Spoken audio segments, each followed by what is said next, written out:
बुलंद इतना खुद को करते बुलंद इतना कि हर तकदीर से पहले खुदा आकर बंदे से पूछे, बोल तेरी रजा क्या है, बोल तेरी रजा क्या है।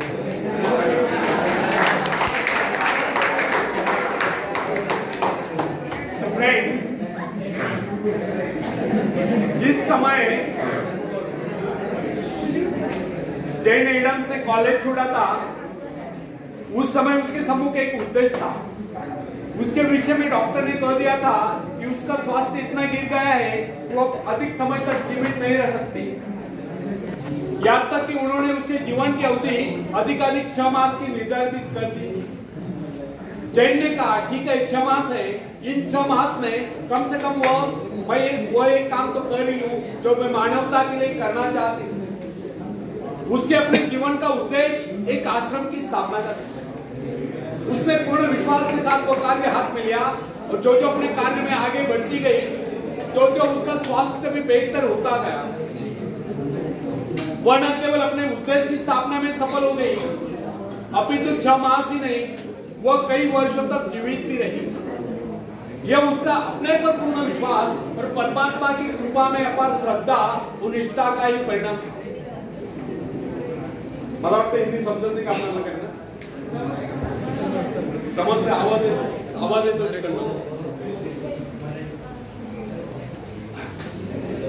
हिप्नोटिज्म का चमत्कार देखिए। मैंने एक ऐसे व्यक्ति को भी देखा जो साधारण था।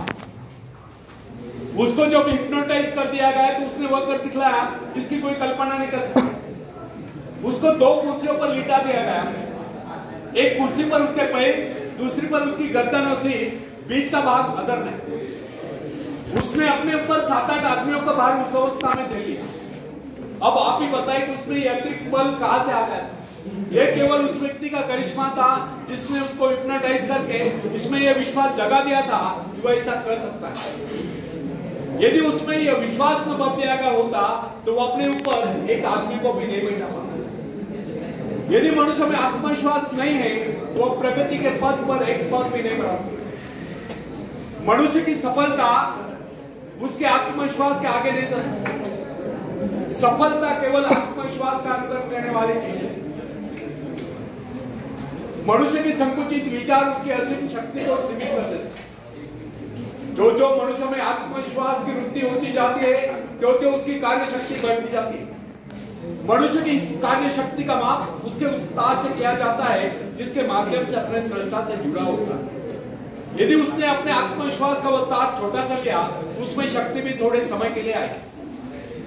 फ्रेंड्स, अब्राहम लिंकन के विषय में कोई किसी प्रकार का अनुमान नहीं लगा सकता था। वह दिखने में बहुत ही सामान्य सा व्यक्ति था, किंतु जो ही अमेरिका में पहले पर उत्तर दिशा से गृह युद्ध की सनसनाहट आरंभ हुई और राष्ट्रपति पद के निर्वाचन का समय निकट आता गया, अचानक लिंकन के मन में भाव उठा, क्यों न वह इस बार अपने सारे राष्ट्र का भार अपने कंधों पर ले। बस फिर क्या था, विचार आते उसने निश्चय किया, उसका आत्मविश्वास जागा, वो राष्ट्रपति पद के निर्वाचन के लिए प्रत्याशी बना। उसने उन लोगों से कहा जो किसी उपयुक्त व्यक्ति की तलाश करें, आप मेरे नाम का समर्थन क्यों नहीं करते? उसने कहा कि उसके अंतःकरण में प्रेरणा हुए उसको देश का कार्य करना चाहिए, इसलिए वो खड़ा हो गया। उसने उस समय के राजनीतिविदों को बता दिया इस विपत्ति की परिस्थिति में वो देश की बात संभालेगा, उसमें ये योग्यता है। उसने अपना आत्मविश्वास प्रकट करते हुए कहा इस निर्वाचन में अवश्य विजय होगा। उसका यह कहना आत्मश्लाघना नहीं समझना चाहिए, अपितु इसे उसका आत्मविश्वास ही कहना होगा। उसका यह आत्मविश्वास सत्य सिद्ध हुआ और लिंकन राष्ट्रपति पद के निर्वाचन में विजयी घोषित किए गए और दुनिया जानती है लिंकन एक सफल राष्ट्रपति हुए। फ्रेंड्स, जो व्यक्ति अपने भाग्य का निर्माता है, जो आत्मविश्वासी होता है, उसके प्रति सभी श्रद्धा और सम्मान की भावना रखते हैं। इस प्रकार के व्यक्ति की सभी सहायता करते हैं। जिसके विषय में लोगों को यह विश्वास हो जाता है वह किसी विशेष कार्य के लिए नियुक्त है। ऐसा व्यक्ति जहां भी जाता है सम्मान पाता है, सब उसकी ओर हसरत भरी नजर से देखते हैं। ऐसे लोग जिस मार्ग पर भी चल पड़ते उस पर उनका मार्ग स्वयं में बनता चला जाता है। फ्रेंड्स, जॉन ऑफ आर्क के भीतर से पुकारे कि उसे अपने देश को शत्रु की दासता से मुक्त कराना है, और इस शक्ति के आधार पर उसने फ्रेंच सेना का नेतृत्व किया और सफलता प्राप्त की। यदि उसमें यह भावना न होती तो उसकी शक्ति मात्र एक सैनिक से अधिक न होती। यदि उसमें आत्मविश्वास और ईश्वर पर विश्वास न होता तो वह कभी भी फ्रेंच सेना का नेतृत्व नहीं कर सकती थी। अपने आत्मविश्वास के बल पर उस समय वह चार्ल्स को समझाने में सफल हुई। इस परिस्थिति में केवल वही देश की सेना का नेतृत्व कर सकती है, इस प्रकार देश की रक्षा कर सकती है। जॉन के हृदय में जो प्रबल आत्मविश्वास और ईश्वर के प्रति रूढ़ आस्था थी, उसके बल पर उसने फ्रेंच सेना का सेनापतित्व संभाला। उसका आत्मविश्वास वरदान सिद्ध हुआ, यद्यपि उसको युद्ध कला का प्रारंभिक ज्ञान भी नहीं था। बाल्यकाल में जब वो अपने माता पिता के भेड़ों की रखवाली करती थी, उस समय उसको कुछ आभास हुआ था, किंतु उसका पिता उसकी खिल्ली उड़ाता था। इसके अतिरिक्त वो नारी थी। नारी को सैनिक रूप में देखना हर किसके लिए सहज नहीं होता, किंतु आर्क का आत्मविश्वास उसको उसके पद से गिराने से, उसको किसी की परवाह नहीं थी कि कोई उसको कोमलांगी कहकर उसकी खिल्ली उड़ाएगा, किंतु इतना साहस था किसमें जो उसकी खिल्ली उड़ाता। उसका आत्मविश्वास उन सब पर हावी हो गया, और उस आत्मविश्वास के कारण ही एक नारी, एक साधारण सी नारी इतिहास के पृष्ठों पर सदा सदा के लिए अंकित हो। फ्रेंड्स, नॉर्थ पोल की खोज करने वाले पेरी के आत्मविश्वास के विषय में तनिक विचार किए। उसने इसके लिए एक बार नहीं अनेक बार प्रयत्न किए, अनेक बार उसको अपनी जान के लाले पड़े, किंतु क्या इससे वो निरुत्साहित हुआ? यहाँ तक कि उसका जलयान खंड खंड होगा।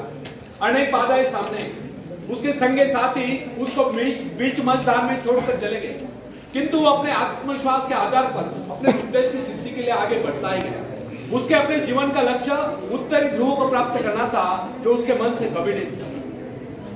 फ्रेंड्स, संसार में ऐसे लोगों की कमी नहीं जो कि छोटे छोटे पदों पर कार्यरत होते हैं।